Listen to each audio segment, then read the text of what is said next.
खुदा बाप का शुक्र अदा करते हैं जिसने आज का ये दिन हमें दिया और ख़ूबसूरत ज़िंदगी अता की।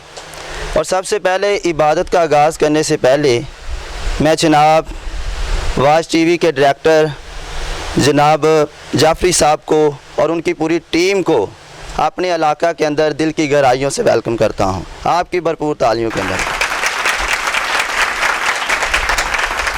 और खुदा बाप का शुक्र अदा करते हैं क्योंकि मेहमान खुदा की रहमत होते हैं और आज खुदा की रहमत हमारे दरमियान में है।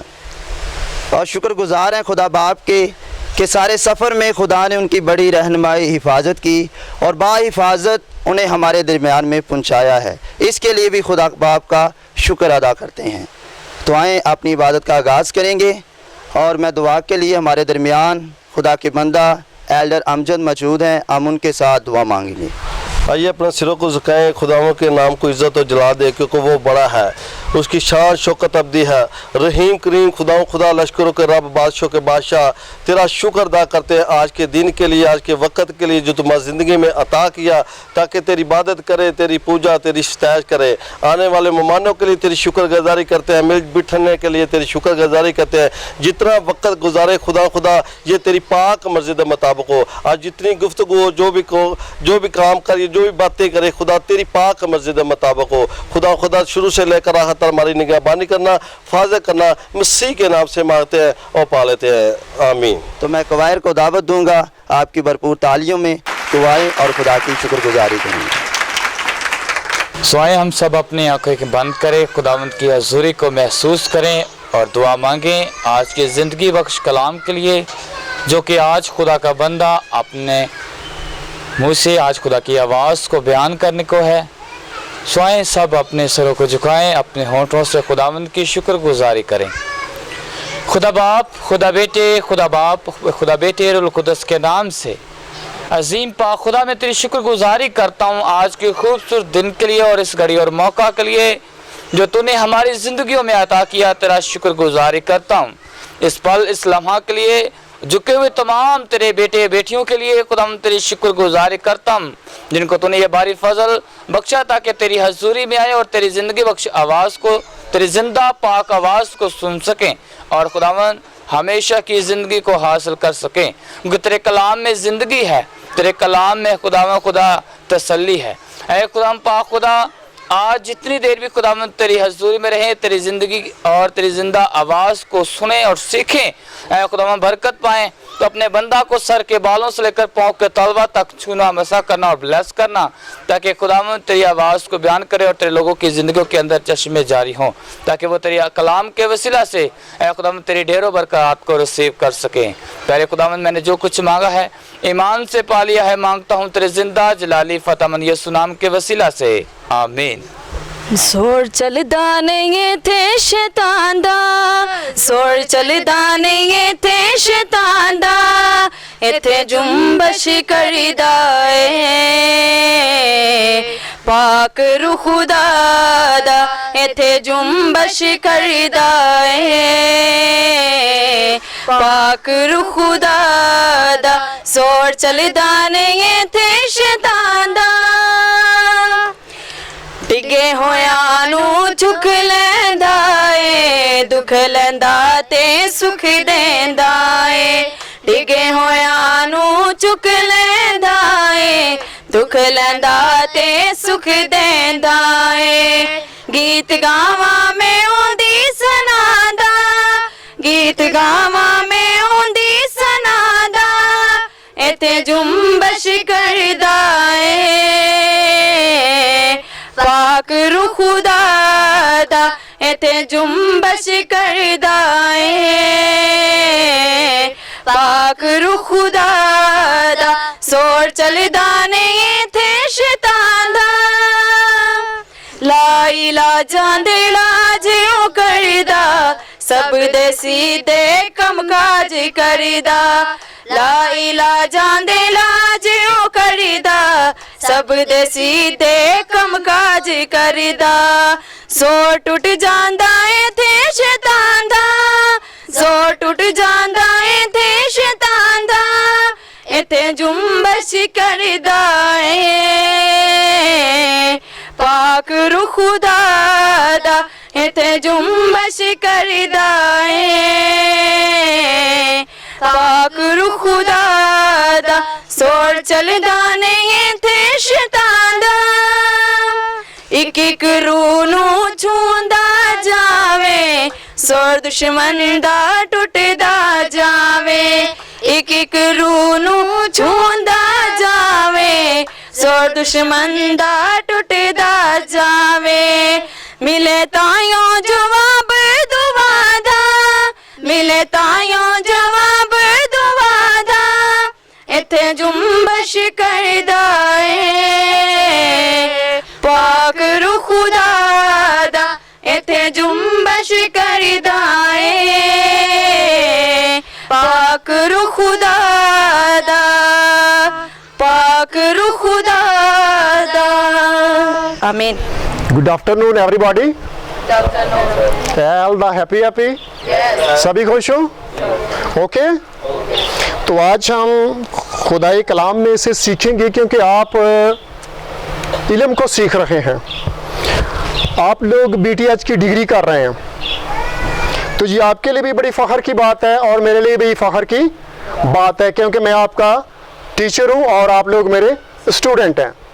तो ये OTS की जो क्लास है हम ACM के प्लेटफॉर्म से सीख रहे हैं अपोस्टोलिक क्रॉसमेटिक मिनिस्ट्री की तरफ से हम ये क्लास जो कर रहे हैं और ये इल्म हासिल कर रहे हैं। तो अभी जो हमारे स्टूडेंट ये सभी के सभी आज टीचर बनने वाले हैं जैसा कि मैं आपके सामने हूँ। एक ऐसा वक्त होगा कि आप भी उस्ताद बनेंगे अच्छे उस्ताद बनेंगे अच्छा इल्म जो है दूसरों के साथ शेयर करेंगे उनके अंदर डिलीवर करेंगे। तो आज हम कुछ वक्त के लिए 5 से 10 मिनट के लिए हम इस बात पर गौर करेंगे कि जो उस्ताद होता है जो टीचर होता है उसके अंदर कौन कौन सी खूबियां होना ज़रूरी है। उस्ताद के लिए ये खूबियां रखना अहम बात है कि उसके अंदर ये ऐसी फजिलिटी ऐसी मतलब कि रूहानियत ऐसी बेदारी ऐसा जनून होना चाहिए ताकि वो बेहतर से बेहतर तौर पर कांग्रीगेशन की हिफाजत कर सके। तो आज हम देखते हैं कलाम अक़दस में से पौलुस रसूल का ख़त तीमुथियुस के नाम और उसका 3 बाब और उसकी पहली आयत से मैं आपके सामने पढ़ता हूँ। यहाँ पर लिखा हुआ है टीचिंग के लिए जो टीचर बनना चाहते हैं उनके लिए ये नसीहत है वो उनको नसीहत करता है गाइड कर रहा है कि आपकी ज़िंदगी कैसी होनी चाहिए आपका किरदार कैसा होना चाहिए आपका चाल चलन कैसा होना चाहिए लोगों के साथ आपका मेल मिलाप जो है वो कैसा होना चाहिए। तो फिर आप कामल एक टीचर है एक कामल उस्ताद है एक कामल काहिन है। तो काहिन की जो शराइत है वो हम देखते हैं।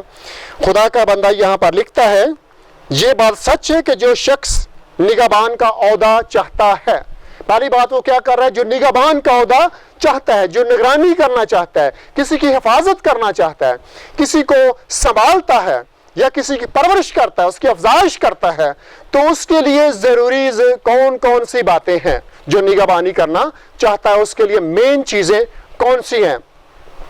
वो अच्छे काम की ख्वाहिश करे। सबसे पहली बात क्या है वो अच्छे काम की क्या करे ख्वाहिश करे हर वक्त ये सोचता रहे कि मैंने कोई अच्छा काम करना है कोई बुराई नहीं करनी सभी के साथ मैंने क्या करना है नेकी करनी है दुश्मन के साथ भी मैंने नेकी करनी है रिश्तेदारों के साथ भी मैंने अच्छा बर्ताव करना है दोस्तों के साथ भी मैंने अच्छा बर्ताव करना है। नेकी की तलाश में रहो नेकी हमेशा सोचते रहो। तो ये पहला काम आपके लिए ज़रूरी है कि नेकी करना सीखो। दूसरी बात बस निगहबान को बेअल्ज़ाम होना चाहिए। जो निगहबान है जो उस्ताद है वो टीचर है उस पर किसी किस्म का इल्ज़ाम नहीं होना चाहिए उसकी तरफ कोई उंगली उठा ना सके इसमें ये कमी है इसमें ये कोताही है यहाँ से ये गिरा हुआ है यहाँ से इसने गलती की है नथिंग कोई मिस्टेक उसमें नहीं होना चाहिए उसमें किसी किस्म का इल्ज़ाम नहीं होना चाहिए पाक और साफ होना चाहिए बेऐब होना चाहिए तभी वो दूसरों को सिखा सकेगा तभी को दूसरों की जिंदगी को बेहतर से बेहतर तौर पर बचा सकेगा। अगर वो खुद राइट है खुद दुरुस्त है तो तभी वो ऐसे काम कर सकता है। दूसरी बात अभी तीसरी बात ये है वो एक बीवी का क्या हो एक बीवी का शोहर। यहाँ पे नसीहत क्या है कि एक बीवी का इससे मतलब ये है कि कुछ लोग होते हैं बीवियां भी बड़ी रखते हैं और अपने आप को रास्तबाज भी कहते हैं, नेक भी कहते हैं, और बीवियों की लाइन भी लगी होती है। वो कैसे हो सकता है भाई? हरगिज वो खुदा का काम नहीं कर सकता। जिसकी 3, 4, 5, 10 बीवियां हों वो खुदा का काम नहीं कर सकता। क्यों नहीं कर सकता? उसकी परेशानियां बढ़ जाती हैं, उसके दुख बढ़ जाते हैं, उसकी मुसीबतें बढ़ जाती हैं, उसके खर्चे बढ़ जाते हैं। वो इसी सोच में रहता है कि मैंने कहां से किसको लूटना है और कैसे मैं अपनी दूसरी बीवी का अखराजात जो है पूरे करने हैं, चोरी करनी है, डाका डालना है, क्या करना है, वो यही सोचता रहता है, यही सोचता रहता है। अगर उसकी एक बीवी होगी, अच्छी होगी, नेक सीरत होगी, तो आपस में कंप्रोमाइज करेंगे, एक दूसरे के साथ क्या करेंगे? कॉम्प्रोमाइज करेंगे, दुख सुख में एक दूसरे का साथ बांटेंगे और वफादारी के साथ अपनी जिंदगी गुजारेंगे। इसलिए खुदा कह रहा है कि उसकी बीवी कितनी होनी चाहिए? सिर्फ ओनली 1 बीवी, एक बीवी होनी चाहिए। तो तभी वो अच्छा सोर्स साबित हो सकता है। 2 बीवियों जिसकी होती है, 3 बीवी होती है, लड़ाई खत्म नहीं होती। दूसरी कहती है उसके साथ तूने ये किया है, दूसरी कहती है उसके साथ तूने ये किया है, उसको आपने कपड़े लेकर दिए थे, खर्चा दिया था, लेकिन मैं आपकी नजर में कुछ भी नहीं हूं। ऐसा ही होता है। तो यहां पर उस्ताद के लिए क्या है? तीसरा कि वो उसकी बीवी कितनी होनी चाहिए? एक बीवी का शौहर हो। अगली बात, परहेजगार हो। क्या हो? परहेजगार। परहेजगार समझते हैं किसको कहते हैं? जो हर गलती से, हर गुनाह से परहेज करता हो, झूठ बोलने से, जनाकारी से, हरामकारी से, बदगोई से, अजब चुगली से, चुगलियां लगाते हैं कुछ लोग। ये सभी चीजें जो है काहिन है, जो एक निगहबान है, जो एक उस्ताद है, उसके अंदर होनी चाहिए। वो परहेजगार होना चाहिए। ये नहीं कि परहेजगार ये अपने कपड़ों कुछ ना लगने दे, ये परहेजगार नहीं कुछ अपने आप को टीप रखते हैं, साफ रखते हैं, मैं परहेजगार हूं। ये परहेजगारी नहीं, अपने आप को तो टीप करते हैं, साफ करते हैं, क्रीमें लगाते हैं खूबसूरत नजर आने के लिए, लेकिन खुदा कह रहा है कि वो अंदर से परहेजगार होना चाहिए। उसका दिल पाक और साफ होना चाहिए, उसका अंदरून जो है वो दुरुस्त होना चाहिए। जैसे पंजाबी में क्या कहते हैं, उत्तो मियां तस्बी विचों कसबी। ऐसे नहीं होना चाहिए। हमें अंदर से राइट होना चाहिए, अंदर से हमें दुरुस्त होना चाहिए, तो तभी हम परहेजगार हैं। झूठ नहीं हमें बोलना चाहिए, किसी की चुगलियां नहीं लगानी चाहिए, गाली गलोच नहीं करना चाहिए, बदगुबानी नहीं करनी चाहिए, बदध्यानती नहीं करनी चाहिए। ध्यानदारी के साथ, ईमानदारी के साथ, परहेजगारी के साथ हम एक दूसरे के साथ रहें। ये खूबी उसमें होना जरूरी है। अगली बात वो क्या कर रहा है? उसको क्या होना चाहिए? मुक्ति। मुक्ति किसको कहते हैं? निजात को। निजात याफ्ता हो, वो खुद पाक हो, खुद गुनाहों से परहेज करने वाला हो, गुनाहों से दूर रहने वाला हो, इब्लीस के नजदीक उसकी कोई भी ऐसी बात नहीं होनी चाहिए जो इब्लीस की और उसकी आपस में मिलती जुलती हो। बिल्कुल मुक्ति होना चाहिए उसको। तो फिर वो क्या है? कामल उस्ताद है। कामल उस्ताद है। ऐसे नहीं कि आप सभी स्टूडेंट्स हैं, सुबह को पता चलता है वो टीचर ने क्या किया था स्टूडेंट के साथ। ऐसे खबरों में लिख पड़ा होता है ना, अखबार में भी लिखा होता है, टीवी पे भी आता है, बड़े केसेस भी ऐसे होते हैं, ठीक है। लेकिन कामल उस्ताद वही होता है जिसमें ये सारी खूबियां पाई जाती हैं, वो कामल उस्ताद है। अगली बात, शाइस्ता मुसाफिर परवरदिगार, परवर होना चाहिए उसको। हमारे दरवाजे पर कोई मेहमान आ जाए तो हम परेशान हो जाते हैं, कोई परदेसी आ जाए तो हम उसका साथ नहीं देते। वो कहते हैं मैं परदेसी हूँ, वहाँ से मैं आया हूँ, तो मेरी ये प्रॉब्लम है, मैं घर नहीं जा सकता, मुझे रात ठहरने के लिए घर दिया जाए, चारपाई दी है, ताकि सुबह मैं अपने घर वापस लौट जाऊँगा। लेकिन ऐसा कोई भी नहीं करता, कहता भाई अगला रास्ता देखो। जो काहिन है, जो उस्ताद है, उसमें ये खूबी होना चाहिए कि वो मुसाफिरों की खिदमत करने वाला हो, उनकी देखभाल करने वाला हो, उनकी मददगार करने वाला हो, मददगार करने वाला हो। लेकिन हम किसी की मदद नहीं करते। करते हैं अपनों की, करते हैं बहनों की, करते हैं भाइयों की, करते हैं रिश्तेदारों की करते हैं, लेकिन किसी अजनबी की आपने कभी मदद नहीं की होगी। ऐसा ही है। तो ये उस्ताद में जो बाइबल टीचर है, जो निगहबान है, उसमें ये खूबी होनी चाहिए कि वो दूसरों की मदद करने वाला हो, लूटने वाला नहीं हो। कुछ उस्ताद लूटते भी हैं, लेकिन वो लूटने वाला ना हो, बल्कि मददगार हो, मदद करने वाला हो, खिदमत करने वाला हो।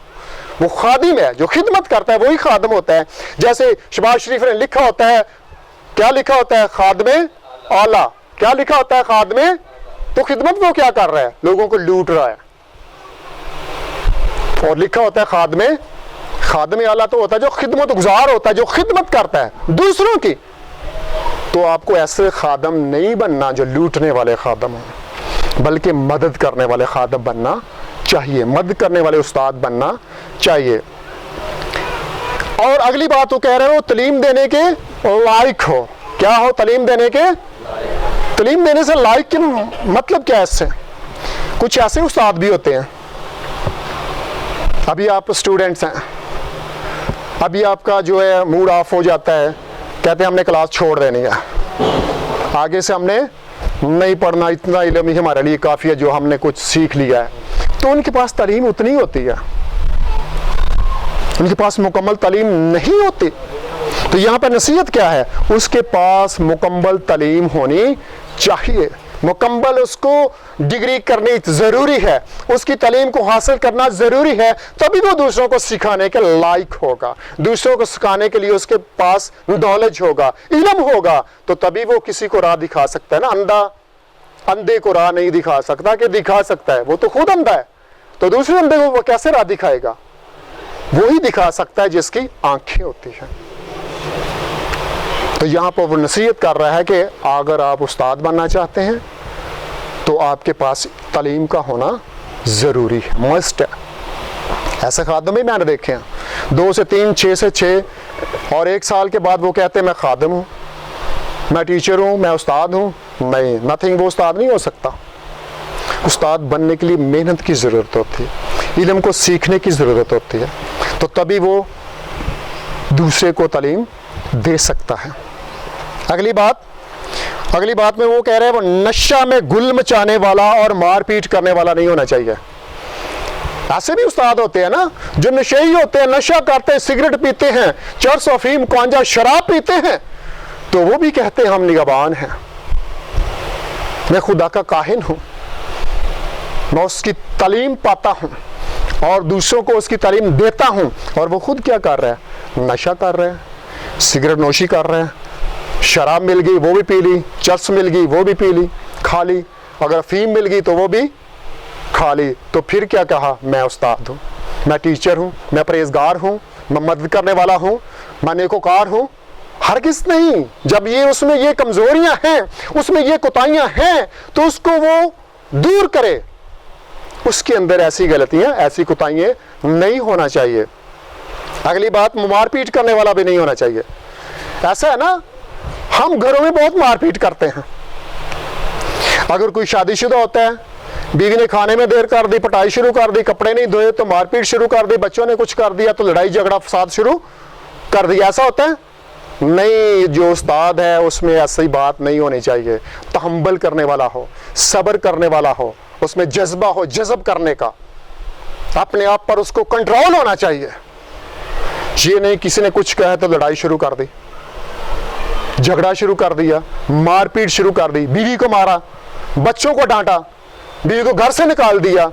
ससुराल वाले भी फिर उससे नफरत करते हैं, रिश्तेदार भी नफरत करते हैं, बहन भाई भी नफरत करते हैं, और बीवी भी फिर उससे नफरत ही करती है। अगर कोई बीवी को हर रोज मारे पीटे तो बीवी उससे मोहब्बत करेगी?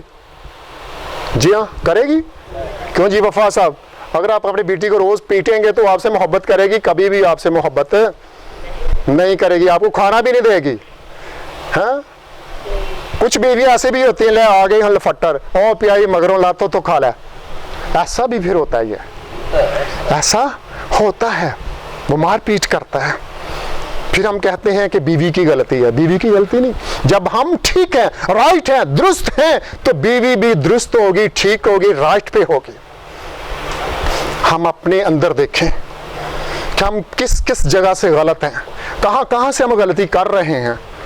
मुकाशफा में लिखा है, ख्याल करके तू कहाँ से गिरा है। देखें, अपने आप को परखें, अपने आप को पैमाने में डालें, जांचें कि मैं कौन सी जगह पर गलत हूँ। हमेशा हमारे पाकिस्तान में, पंजाब के अंदर जो भी इल्ज़ामात होते हैं वो बीवी पर आयद किए जाते हैं, बेशक वो ठीक क्यों ना हो। ये पाकिस्तान की, ये पंजाब की खूबी है, वो बीवी को ही गलत कहते हैं। लेकिन ज़रूरी है कि शोहर में ऐसी बात हरगज़ नहीं होनी चाहिए। अगली बात, ना तकरारी हो ना ज़र दोस्त हो। कौन सी खूबी होनी चाहिए? तकरारी नहीं होना चाहिए, ज़र दोस्त नहीं होना चाहिए, यानी कि मतलब परस्त, पैसे का लालच, हौवस, ऐसी चीज़ें उसके अंदर नहीं होनी चाहिए। अगर वो खुदा के साथ है तो खुदा बहुत बड़ा खुदा है। खुदा कहता है जो कुछ आसमान के नीचे है वो सब कुछ मेरी मलकियत है, मेरा है। तो जब हम खुदा के साथ वफादार हैं तो ज़मीन पर बहुत सारी चीज़ें हैं, तो वो फिर किसकी होगी? हमारी होगी ना। अगर हम उसके साथ मोहब्बत करते हैं, अगर हम उसके साथ प्यार करते हैं, ये सारी चीज़ें फिर हमारी हो जाती हैं। खुदा कहता है तू समुंदर में सोना ढूंढता है, पहाड़ों में सोना ढूंढता है, ज़मीन का सीना चीरता है अनाज के लिए। ज़मीन किसकी है? मेरी। पहाड़ किसके हैं? मेरे हैं। समुंदर किसका है? मेरा है। और तू तो मेरा नहीं, तो तलाश कहाँ से कर रहा है? मेरे ही घर में से। अगर तू मेरा है तो ये सारी चीज़ें तेरी हैं। तुम्हें खुदा की तलाश करने की ज़रूरत है। अगली बात जो है, अपने घर का बखूबी बंदोबस्त करने वाला हो। अपने घर का क्या करने वाला हो? बखूबी बंदोबस्त करने वाला हो। बाहर फिर रहे हैं, सारा दिन फिर रहे, बच्चे घर में भूखे पड़े हुए हैं, कोई फिक्र नहीं है, बीवी भूखी है, कपड़े नहीं है, जूती नहीं है, कुछ भी नहीं है, तो बाहर वो चौधरी साहब है। वो कहता है कि अपने घर का तो पहले बंदोबस्त कर। तेरे घर में खाने की चीज है, पहनने के लिए कपड़े हैं, जूती है, और कुछ चीज है, पहले तू अपने घर का बंदोबस्त कर, तो फिर मेरा काम कर। तू अपने घर का बंदोबस्त नहीं कर सकता तो मेरा तू क्या करेगा? मेरा तो कुछ भी नहीं कर सकता। पहले अपने घर का इंतजाम कर। हम अपने घर का इंतजाम नहीं करते, लोगों के फैसले करते हैं, पंचायतों में जाते हैं, थाने में जाते हैं, अदालतों में जाते हैं, मैं तेरे लिए ये कर दूंगा, मैं तेरे लिए वो कर दूंगा, मैं ऐसे कर दूंगा, मैं ऐसे कर दूं। भाई तेरे घर का तो इंतजाम सारा खराब है, वो तो ठीक नहीं कर सकता, और चला है तो पूरे पंजाब को ठीक करने के लिए। पहले अपने घर को ठीक कर, तो फिर सभी को तो ठीक कर सकेगा। अगली बात, बच्चों को कमाल संजीदगी ते ताबिया रखना। बच्चों को क्या करना चाहिए? कमाल संजीदगी के साथ उनको ताबे रखना चाहिए। तो कुछ ऐसे वालिदैन भी हैं, कभी बच्चों को मोहब्बत के साथ, प्यार के साथ उनको नसीहत नहीं करते। जब भी बोलेंगे तू कहाँ गया था, कैसे गया था, क्यों गया था, जब गुस्से से अपने गुस्से का इजहार करेंगे, गुस्सा उस पर डालेंगे। मेरी बहनों, भाइयों, अजीजों, बेटों, अगर आप मोहब्बत के साथ जो बात किसी को सिखाएंगे वो समझ जाएगा। अगर अपना गुस्सा उस पर निकालेंगे तो वो बात को तो हरगिज़ नहीं समझेगा, लेकिन उसके बरक्स वो और गलत काम करेगा। लेकिन ज़रूरी है कि इस चीज़ को इस्तेमाल करो, मोहब्बत को इस्तेमाल करो, प्यार को इस्तेमाल करो, तो फिर बच्चा आपसे मोहब्बत करेगा, आपके नज़दीक आएगा। दोस्ताना माहौल उसके साथ रखें। जब बच्चों के साथ आप दोस्ताना माहौल रखेंगे तो उनकी कोशिश है कि अपने घर जाएं, अपनी माँ के पास जाएं, अपने पापा के पास जाएं, वो मुझसे मोहब्बत करते हैं, प्यार करते हैं, दोस्ताना मुझसे बातचीत करते हैं, तो वो घर को लौटेंगे। तो जब आपसे ये सारी चीज़ें नहीं करेंगे तो बाहर रहेगा, वो क्या सोचे, घर में जाके भी कुछ भी नहीं, लड़ाई झगड़ा फसाद है, पापा ने गुस्सा निकालना है, मामा ने रोटी नहीं देनी, इसलिए वो कहता है जब सोने का टाइम होगा तो घर चला जाऊँगा। ऐसा होता है ना मुआशरे में, हमारे मुआशरे में ऐसा हो रहा है। जिन बच्चों को अपने घर में मोहब्बत मिलती है वो कभी बाहर नहीं जाते, गलियों में नहीं फिरते, रात को बाहर कभी नहीं जाते। मैं आपको एक एग्जाम्पल दे रहा हूँ। मेरा बेटा, ये इसकी तस्वीर लगी हुई है, आप देख रहे हैं, छोटा बिसाम यहाँ पे लिखा हुआ है। ये कभी मेरे बगैर अपनी नानी के घर नहीं रहा, अगर मैं रहूंगा तो वहां रहेगा, वरना ये शाम को अपनी माँ को कहे मैं अपने घर जाना है, जबरदस्ती उसको लेके आएगा। क्यों? मैं उसके साथ दोस्ताना माहौल करता हूँ, उससे प्यार करता हूँ, मोहब्बत करता हूँ। गलत काम करता है मैं उसको झिड़कता नहीं हूँ, प्यार के साथ उसको समझाता हूँ कि बेटा आपने ये काम की, ये गलत है, इसको ऐसे नहीं, इसको ऐसे करना है। जब आप ऐसा करेंगे तो आपके बच्चे कभी आपसे अलग नहीं होंगे, कभी भी अलग नहीं होंगे, अगर आप उसके साथ पूरी मोहब्बत रखेंगे। जब कोई अपने घर का बंदोबस्त नहीं करना चाहता तो वो खुदा की कलीसिया की खबरगिरी क्यों कर सकता है। जब तुम अपने घर का बंदोबस्त नहीं कर सकते भाई, तो जो खुदा की कांग्रीगेशंस है, कलीसिया है, लोग हैं, उसकी निगरानी आप कैसे कर सकते हैं? कर सकते हैं? हरगिज़ नहीं कर सकते। पहले अपने घर का बंदोबस्त करना सीखो। मैं आपको एक मिसाल दे रहा हूँ आखिर में। दाऊद, हज़रत दाऊद एक बहुत बड़ा मोतबर नबी हुआ है। वो बादशाह भी था, नबी भी था, बहुत मोतबर। उस पर किताब भी नाज़िल हुई, ज़बूर की किताब। हाकिम था, हुक्मरान था, नबी था, बादशाह था, लेकिन उसमें एक कमी थी। ये बाइबल बता रही है उसमें कमी कौन सी थी। वो अपनी औलाद को तनबी नहीं करता था। वो अपनी औलाद को तनबी नहीं करता था। जो कुछ कर रहे हो ठीक कर रहे हो, बादशाह था, तुम्हें कौन पूछने वाला है। तो जब उन्होंने अपनी औलाद के साथ मोहब्बत को इस्तेमाल नहीं किया, औलाद को तनबी नहीं की, तो उसके घर में क्या हुआ? फसाद, इंतशार, लड़ाई झगड़े, कत्लो गारत। भाई ने भाई को कत्ल कर दिया। ऐसा ही है ना, इतनी उसके घर में कत्लो गारत शुरू हो गए। क्यों? कि उसने अपनी औलाद को कभी तनबी नहीं किया था। तो ज़रूरी है कि हम अपनी औलाद को तनबी करें, मोहब्बत के साथ, प्यार के साथ, गुस्से के साथ तनबी ना करें। ये पुलिस वालों का काम है गुस्से से मनाना। उसने चोरी नहीं भी की तब भी मान जाता है कि मैंने ये भी जुर्म किया था, मैंने ये भी किया था। पता चलता है उसने तो इतने जुर्म कर दिए, ये भी कबूल कर लिया, ये भी कबूल किया, और बाद में पता चलता है ये तो पुलिस की मार से सब कुछ कह रहा था। ऐसा नहीं करना चाहिए कि आपके बेटे आपकी मार से, आपके डर से गलत काम करना शुरू कर दें।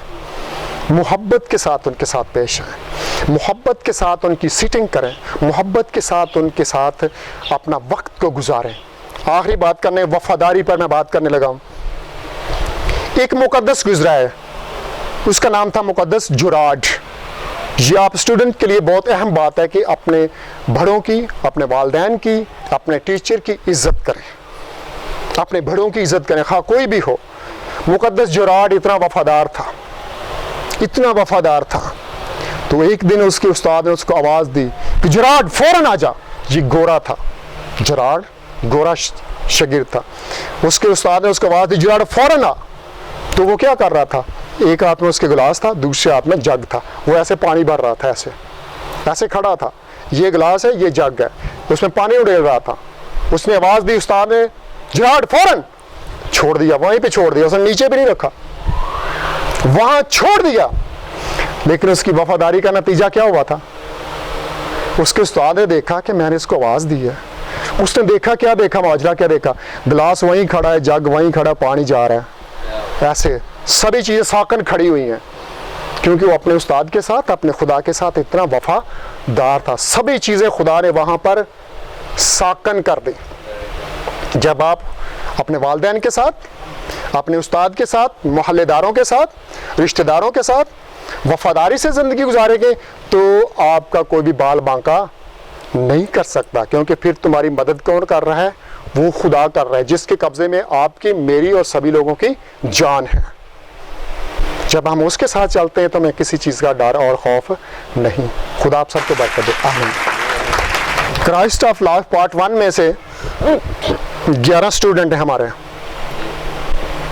उनमें एक स्टूडेंट जो 1 नंबर पर है, और गालिबन जो 3 स्टूडेंट हैं वो 2 नंबर पे हैं, और उसके बाद जितने भी हैं वो 3 नंबर पर हैं। जो जिसका मैं नाम लूँ वो अपनी जगह पर खड़ा हो जाए, ठीक है? तो उसके क्रेडिट जो है मैं पहले कोशिश करूँगा कि जो लड़कियाँ हैं उनको पहले दिया जाए, तो उसके बाद जो लड़के हैं उनको वफा जाफरी के ज़रिए हम देंगे। तो जो पहले नंबर पे हमारे आज के स्टूडेंट हैं, आप सबकी भरपूर तालियों के साथ मैं दावा देता हूँ सबा नूर को कि अपनी जगह पर खड़ी हो जाएं।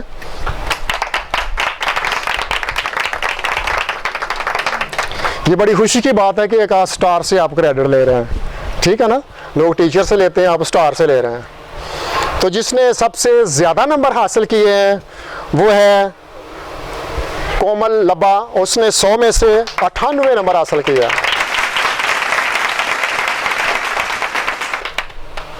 इनको दें ज़रा, ऐसे सीधा रखें। इसके बाद है रोज़ी, उसने 100 में से 96 नंबर हासिल किया।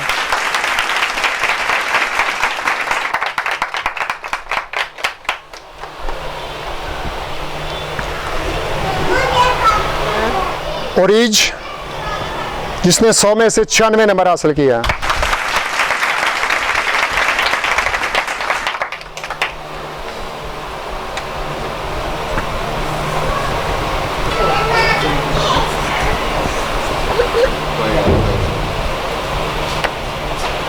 थोड़ा पीछे इधर खड़ा। रुबैका, जिसने 100 में से 95 नंबर हासिल किया।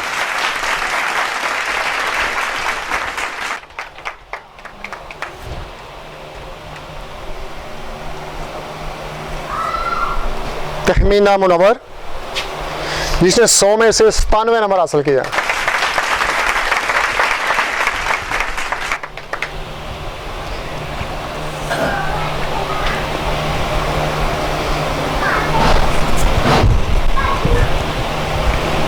जो पहले हैं वो हैं शहबाज,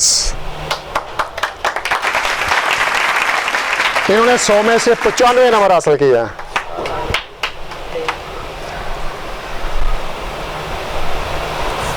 शहजाद, उन्होंने 100 में से 97 नंबर हासिल किया, 97 नंबर हासिल किया।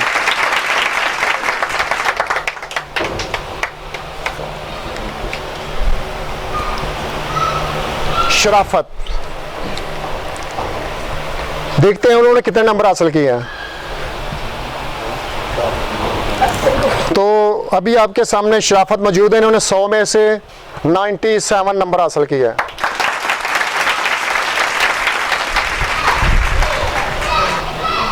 इसके आगे हैं हारून, जिन्होंने 100 में से 95 नंबर हासिल किया।